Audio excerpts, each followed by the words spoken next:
சங்கீதம் 86. கர்த்தாவே, உமது செவியை சாய்த்து என் விண்ணப்பத்தை கேட்டருளும். நான் சிறுமை எளிமையுமானவன். என் ஆத்துமாவை காத்தருளும். நான் பக்தி உள்ளவன். என் தேவனே, உம்மை நம்பி இருக்கிற உமது அடியேனை நீர் ரட்சியும். ஆண்டவரே, எனக்கு இரங்கும். நாடோறும் உம்மை நோக்கி கூப்பிடுகிறேன். உமது அடியேனுடைய ஆத்துமாவை மகிழ்ச்சியாக்கும். ஆண்டவரே, உம்மிடத்தில் என் ஆத்துமாவை உயர்த்துகிறேன். ஆண்டவரே, நீர் நல்லவரும் மன்னிக்கிறவர், உம்மை நோக்கி கூப்பிடுகிற யாவர் மேலும் கிருபை மிகுந்தவருமாயிருக்கிறீர். கர்த்தாவே, என் ஜெபத்திற்கு செவி கொடுத்து என் விண்ணப்பங்களின் சத்தத்தை கவனியும்.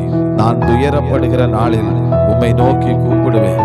நீர் என்னை கேட்டருளுவீர். ஆண்டவரே, தேவர்களுக்குள்ளே உமக்கு நிகரும் இல்லை, உம்முடைய கிரியைகளுக்கு ஒப்பும் இல்லை. ஆண்டவரே, நீர் உண்டாக்கின எல்லா ஜாதிகளும் வந்து உமக்கு முன்பாக பணிந்து உமது நாமத்தை மகிமைப்படுத்துவார்கள். தேவரீர் மகத்துவம் உள்ளவரும் அதிசயங்களை செய்கிறவருமாயிருக்கிறீர். நீர் ஒருவரே தேவன். கர்த்தாவே, உமது வழியை எனக்கு போதியும். நான் உமது சத்தியத்திலே நடப்பேன். நான் உமது நாமத்திற்கு பயந்திருக்கும்படி என் இருதயத்தை ஒருமுகப்படுத்தும்.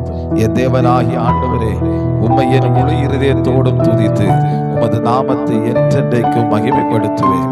நீர் எனக்கு பாராட்டின உமது கிருபை பெரியது. என் ஆத்துமாவை தாழ்ந்த பாதாளத்திற்கு தப்புவித்தி. தேவனே, அகங்காரிகள் எனக்கு விரோதமாய் எழும்புகிறார்கள். கொடுமைக்காரராகிய கூட்டத்தார் என் பிராணனை வாங்க தேடுகிறார்கள். உம்மை தங்களுக்கு முன்பாக நிறுத்தி நோக்காதிருக்கிறார்கள்.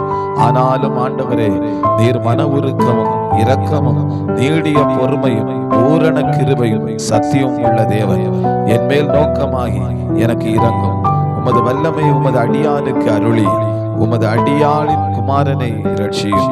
கர்த்தாவே, நீர் எனக்கு துணை செய்து என்னை தேற்றுகிறதை என் பகைஞர் கண்டு வெட்கப்படும்படி எனக்கு அனுகூலமான ஒரு அடையாளத்தை காண்பித்தருளும்.